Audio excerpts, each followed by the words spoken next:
سرخط مهمترین خبرها: پایان تفتیش پرونده پرسر و صدای کراکوس، طلب از مقامات تاجیکستان رخشان حکیمووا را آزاد کنید و یک روحانی شناخته در ختلان به سکته مغزی دچار شده است.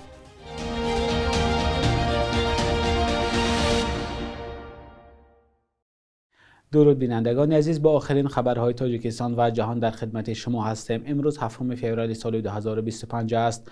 کمیته تفتیشاتی روسیه تحقیق پرونده حمله به تالار کنسرتی کراکوس را به انجام رسانده است. در این باره رسانه‌های روسی از جمله خبرگزاری تاس اطلاع دادند. به قول منبع، با انجام تفتیش پرونده طرف‌ها با موادهای پرونده شناس می‌شوند. الگ ولاسوف، وکیل دفاع یکی از گمانبران، به تاس گفته است از روی قانون در نوبت اول جبردیده‌ها با پرونده شناس می‌شوند. شماره جبردیده‌ها به گفته این وکیل دفاع حدود 1000 نفر است و به این خاطر پرونده به این زودی‌ها به دادگاه نمی‌رود. به گزارش خبرگزاری ریانا و 3 وکیلان دفاع انتظار دارند پرونده حمله به کراکوس تا آخر ماه مارس و در یک سالگی این حادثه به دادگاه فرستاده شود. حمله مرگبار به کراکوس روز 22 مارس سال 2024 در نزدیکی مسکو روی داد. ده‌ها کس کشته و زخمی شدند. به گمان نقشه‌ریزی حمله، اجرا و کمک به آن زیاد از 20 تن اساساً زادگان تاجیکستان در بازداشت هستند. 4 نفر آنها عاملان اساسی معرفی شده در روزهای اول بازداشت با گوش نیمبریده، بیهوش و بی حرکت و پارچه از سلفان در گردن در دادگاه دیده شدند. سازمان بین المللی گزارشگران بدون مرز از مقامات تاجیکستان طلب کرده است که خبرنگار رخشان حکیمووا را از حبس آزاد کند. دادگاه عالی تاجیکستان روز 5 فوریه در مرافعه پس درهای بسته حکیمووا را با اتهام خیانت به دولت به 8 سال زندان محکوم کرد. خودش و نزدیکانش اتهام را به اساس دانسته گفتند از بالای قرار دادگاه شکایت میکنند. گزارشگران بدون مرز نوشته است که این خبرنگار تاجیک در مرافعه غیر عادلانه و پوشیده محکوم شد. این سازمان از مقامات تاجیکستان طلب کرده است که رخشان حکیمووا و 8 روزنامه‌نگار دیگری زندانی را آزاد کند. حبس رخشان حکیمووا واکنش‌های زیاد را در شبکه‌های اجتماعی به میان آورد، به خصوص اینکه او 2 کودک دارد که یکیش 8 ماهه و دومی 2.5 ساله است. کاربران شبکه‌های اجتماعی با اشاره به مقررات قانونگذاری تاجیکستان درباره به تأخیر گذاشتن جزای زنی که کودک خردسال دارد از مقامات طلب کردند که رخشان حکیمووا را از فرزندانش جدا نکنند. سال 2024 استحصال سمن در تاجیکستان به طور نظررس کم شده است. شیرعلی کبیر، وزیر صنعت و تکنولوژی‌های نوین تاجیکستان، 6 فوریه در نشست خبری گفت سال گذشته در کشور 4,351,000 تن سمن تولید شده است که نظر به یک سال پیش 104,000 تن کمتر است. وزیر صنعت کم شدن استحصال سمنت را به افزایش تولید این نماد محصولات در ازبکستان ربط داد. ازبکستان در برابر افغانستان یکی از 2 خریدار اساسی سمنت تاجیکستان بود، اما تاشکند ماه نوامبر سال گذشته نرخ باج گمرکی برای هر تن سمنت تاجیکستان را از 35 دلار تا 300 دلار زیاد کرد. طبق اطلاع رسمی سال گذشته تاجیکستان به خارج کشور 655,000 تن سمنت صادر کرده است که در قیاس به یک سال پیش 30% کمتر است. سالهای اخیر در تاجیکستان اساساً با سرمایه چین چند کارخانه بزرگی تولید سمنت فعال شد، هرچند نگرانی‌ها درباره ضرر این کارخانه به محیط زیست جای دارد.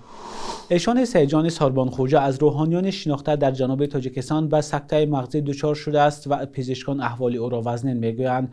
به گفته طبیبان بیمارخانه به نام بوری واحد و شهر باختر، این روحانی 78 ساله را به دستگاه نفسدهی وصل کردند.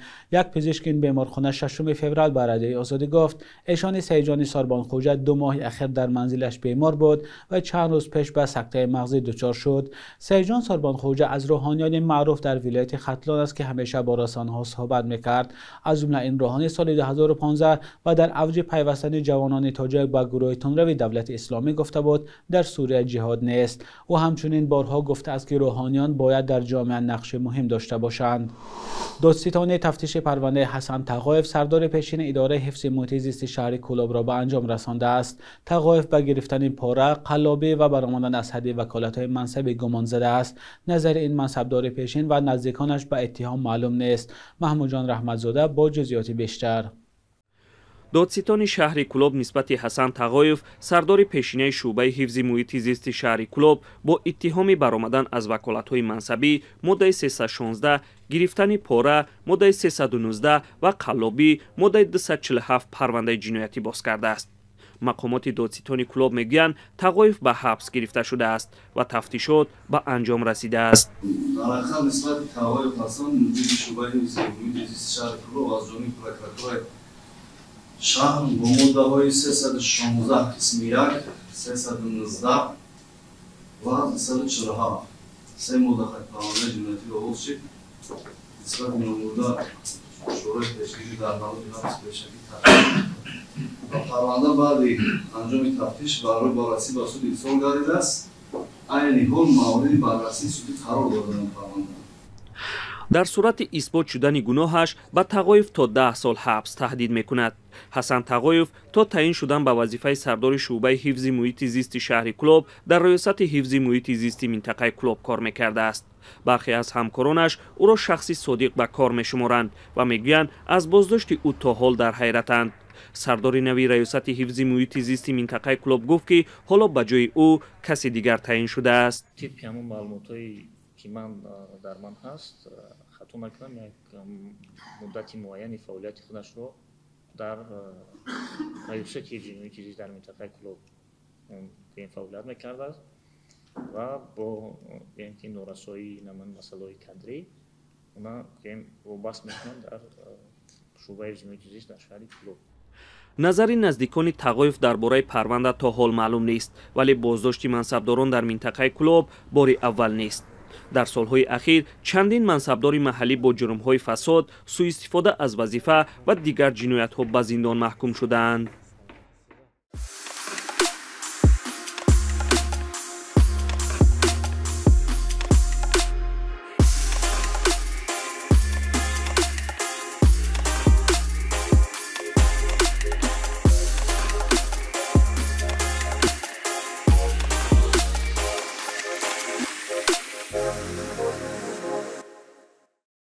ازبکستان بخشی از چرخبال‌هایی را که بعد سقوط حکومت افغانستان به این کشور آورده شده بودند به آمریکا داده است. با گزارش صدای آمریکا 7 چرخبال بلک هاوک به ایالات متحده انتقال یافتند. ماه آگوست سال 2021 پیش از تصرف کابل از سوی طالبان، نظامیان افغانستانی با 22 هواپیما و 24 چرخبال به ازبکستان فرار کردند. به جز 7 چرخبال بیشتر تجهیزات‌ها به ازبکستان داده شدند. به جز ازبکستان بعد سقوط کابل چند خلبان افغانستانی با هواپیما و چرخبال به تاجیکستان فرار کرده بودند. تا حال سرنوشت این چرخبال‌هایی که به تاجیکستان آورده شدند معلوم نیست. حکومت طالبان بارها از تاجیکستان و ازبکستان طلب کرده است که این هواپیماها را به کابل بدهند، اما دو کشور این طلب را نادیده گرفتند. مقامداران آمریکایی بارها گفتند که این هواپیماها مال ایالات متحده آمریکا هستند و این کشور تصمیم می‌گیرد که آنها را به کی بدهد. بخش یک روز تاریخ است که مهمترین تحولات تاریخی در روز 7 فوریه را فرا می‌گیرد.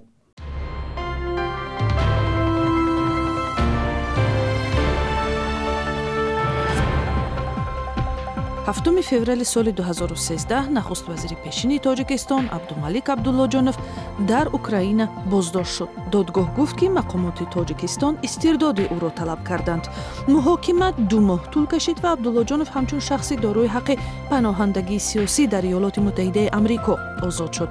Абдуллоҷонов то поёни соли 1993 сарвазири Тоҷикистон буд. сипас сафири Тоҷикистон дар Русия таъин гашт ва дар интихоботи соли 1994 рақиби Эмомалӣ Раҳмон шуд ва иддао дорад ки дар интихобот ғалаба кард, вале мақомот Раҳмоновро баранда эълон карданд. худи ӯ тарки Тоҷикистон кард ва дар ғайбаш ба суиқасд ба ҷони раисҷумҳур ва ҳамкорӣ бо полковники шӯришгар Маҳмуд Худойбердиев гунаҳгор дониста шуд.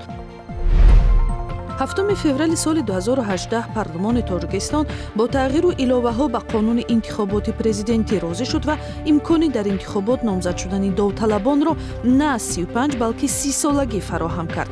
ин тағйиротро коршиносону мунаққидон чун ҳамвор кардани роҳи Рустами Эмомалӣ, писари бузурги Эмомалӣ Раҳмон ба сӯи курсии президентӣ интиқод карданд. бо ин ки дар интихоботи президентии соли 2020 ҳам Эмомалӣ Раҳмон баранда номида шуд, суҳбатҳо аз интиқоли қудрат аз падар ба писар ҳамоно садо медиҳанд. 7 феврали соли 1988 зодрӯзи Нозияи Кароматулло овозхони попи тоҷик аст. духтари овозхони маъруф Кароматуллоҳи Қурбон бо таронаҳои нагу нагу дар дилами ва дигарҳо маъруфият касб кардааст. شبانه روز اخیر قرب روبل روسی در بانک‌های تجارتی تاجیکستان کمی بالا رفته ارزش دلار آمریکایی باشد به تغییر است. صبح امروز در بانک‌های تجارتی تاجیکستان 1000 روبل روسی تا 116 سومان ارزش دارد. 100 دلار آمریکایی باشد به 1085 سومان برابر است. قرب رسمی بانک ملی تاجیکستان برای امروز چنین تعیین شده است.